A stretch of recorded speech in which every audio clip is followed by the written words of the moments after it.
Which sentence in the second paragraph is missing a subject? A. Sentence 5, B. Sentence 8, C. Sentence 13, or D. Sentence 14. Let's go through our choices and see if we can locate the subject in each one. A. Sentence 5. She went to college and became an English teacher. A simple way to go about locating the sentence of a subject is by asking who. For example, with this sentence, we can ask ourselves, who went to college and became an English teacher? The sentence tells us that she did. The pronoun is our subject, and as the sentence has a subject, we can mark this choice as incorrect. B. Sentence 8.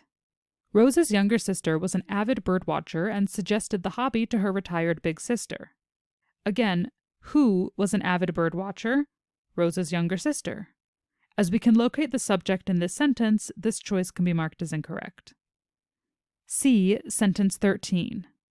She felt empowered using her manual wheelchair to explore parks she never knew about, getting exercise and peace of mind.